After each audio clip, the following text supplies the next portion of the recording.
खरं अंतरिम जो अर्थसंकल्प असतो त्याच्यात तुम्हाला नवीन घोषणा करता येत नाहीत. हा अलिखित नियम ज्या दिवशीपासून आपण संविधान स्वीकारलं आहे तेव्हापासून आपण बघितलं की निर्मला सीतारामन यांनी केंद्रीय बजेट सादर केलं. केंद्रीय अर्थसंकल्प सादर करताना त्यांनी मोजक्या शब्दांमध्ये बजेट आटोपतं घेतलं. पण इथे मात्र अजितदादांनी एवढ्या मोठ्या मोठ्या घोषणा केल्या की खरं त्यांच्या स्वभावाच्या विरोधात आहेत. आम्ही जेव्हा त्यांच्याबरोबर असायचो आणि आम्ही कधीही मागणी केली, अरे तुम्हाला काय कळतं की नाही सरकार डबघाईत चाललंय. आणि आता त्यांना मला माहीत नाही की त्यांना हे म्हणजे कसं विसर पडला की काय की या सरकारवरती कमीत कमी 2 लाख कोटी रुपयाचं तुम्ही आणताय डब्यात. आणि त्याच्यात आता त्यांनी काहीतरी अनाऊन्स केलं आहे, हे तोडणार, मंत्रालय तोडणार, हे बंगले तोडणार आणि इथे 7,500 रुपये खर्च 7,500 कोटी रुपये खर्च करून सेंट्रल विस्टा बांधणार. मला त्यांना सांगायचं आहे की ज्या मुंबईमध्ये तुम्ही ही घोषणा केली आहे ना त्या मुंबईमधल्या 50% जनता ही अजूनही झोपडपट्टीत राहते. परत एकदा बोलतो की या मुंबईतली 50% जनता झोपडपट्टीत राहते. महाराष्ट्रातल्या दारिद्र्य रेषेखालील लोकांना आजही वेळेवर रेशन मिळत नाही. अनेक जण उपाशीपोटी झोपतात.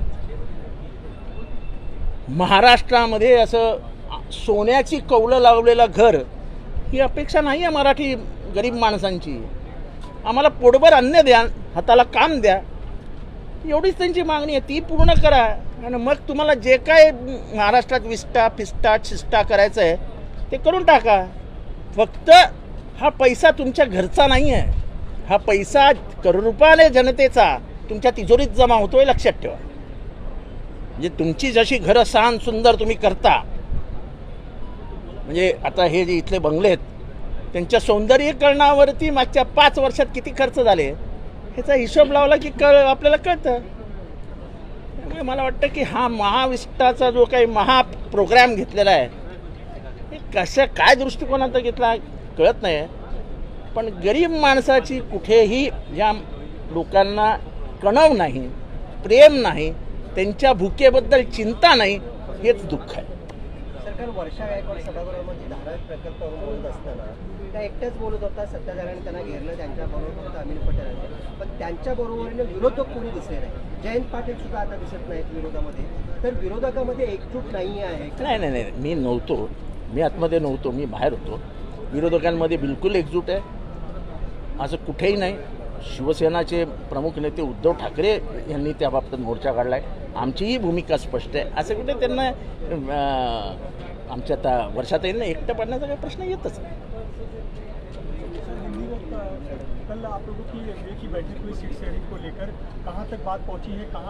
बात बहुत दूर तक पहुंची है और जल्दी खत्म हो जाएगी. क्योंकि खुद रात को उन्होंने कहा कि जो 27 सीटों का प्रस्ताव हमने दिया है ये प्रस्ताव बहुत पहले दिया था जब हम शिवसेना से बात कर रहे थे. और कोई भी प्रस्ताव दे सकता है ना, वो प्रस्ताव के ऊपर चर्चा होती है और फिर अंतिम निर्णय होता है. अंतिम निर्णय करने के पहले ये नहीं है, बराबर नहीं है, ये नहीं है, वो नहीं है, वो बात करना गलत है. देखो मेरी भूमिका बहुत स्पष्ट है कि प्रकाश अंबेडकर जी भाषण जब करते वो कहते हैं कि ये मौका गया तो बहुत पीछे चले जाएंगे हम लोग, क्योंकि हमें संविधान बचाना है और इस देश का गणतंत्र बचाना है. यही भूमिका हमारी है. तो थोड़ा सा आगे पीछे करके ये भूमिका को एक करके हम मजबूती से लड़ेंगे महाराष्ट्र में. जो डिमांड प्रकाश आंबेडकरने रखली आहे हे बघा मी सांगतो जागा किती लढवणार आहे हे फार काही मोठं नाही. तुम्ही जिंकणार किती हे महत्त्वाचं. आम्ही एक फॉर्म्युला ठरवला आहे, जिंकेल त्याला जागा. पण 20-18-10चा फॉर्म्युला आहे का तो? 20, 18, 10, 40, 50 ते तुम्हाला समजेल ना. कशाला मी जसं सांगितलं की आमचा फॉर्म्युला स्पष्ट आहे की ज्या पक्षाची तिथे ताकद आहे आणि तो ती सीट जिंकू शकतो, मुद्दामून आम्ही ती सीट मागणं हा माझ्यासाठी आणि आमच्या पक्षासाठी तो राजकीय गुन्हा आहे.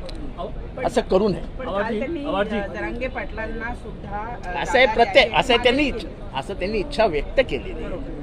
ते सगळ्या इच्छा विचाराधीन येतील ना, सगळे चर्चा करतील. तुमचं वैयक्तिक डेमोक्रेसीमध्ये negotiation is a part of it. You cannot close doors for negotiation. माझ्या वैयक्तिक मताला कुणमत शून्य. पक्ष आहे, पक्ष लोकसभा लढवणार आहे, जितेंद्र आव्हाड नहीं लढवणार. अवाजी जो डिमांड प्रकाश अम्बेडकर ने रखी है ये बोलते हुए कि हमारा स्ट्रॉन्ग होल्ड है 27 कॉन्स्टिट्यूंसी. देखो ऐसा है, रात you I think you don't follow the news at a regular basis. In the night, they cleared it that the note which has been given to the press was a note which was placed when they were talking to Shiv Sena.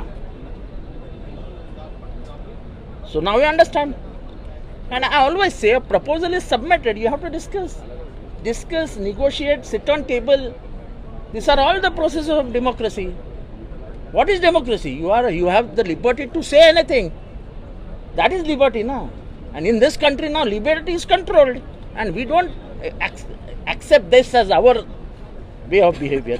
We have given liberty to Prakash Ambedkar to submit his proposal, and the great Prakash Ambedkar, he is the ultimate heir of Babasaheb Ambedkar. So he has one view in mind, that we have to defend Indian democracy and we have to defend Constitution. We also say the same. So goals are equal. So nothing matters. कोणत्याही क्षणी आचारसंहिता लागू शकते. मग नेमका हा formula कधीपर्यंत या बैठका संपतील? सब चालू है, सब जगह पे चालू है, सब मालूमात हम प्रेस को देंगे, तो हमारे लिए कुछ रखिए ना भाई.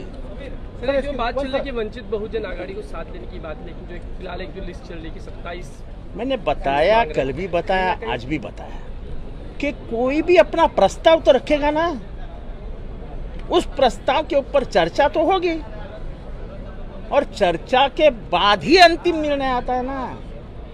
आप चर्चा का दरवाजा गणतंत्र में बंद नहीं रखते. चर्चा ये हक है. कोई भी चीज में आप जब आज इस कंपनी छोड़ के दूसरे कंपनी में जाते हैं, तो आप बोलते हैं हमें 1 लाख की तनख्वाह दो. आप निगोशिएट करते हो उस मैनेजर से, फिर वो बोलता है 70,000 रुपये तय कर लो, तो आप 70,000 रुपये तय कर लेते हैं. तो हर एक के जीवन में ये समय आता है. चर्चा ही अंतिम स्वरूप है जिंदगी का. माँ बेटे से चर्चा करती है, बाप बेटे की चर्चा होती है, बीबी मर्द की चर्चा होती है. बीबी मर्द के चर्चे में ना संसार चल सकता है क्या?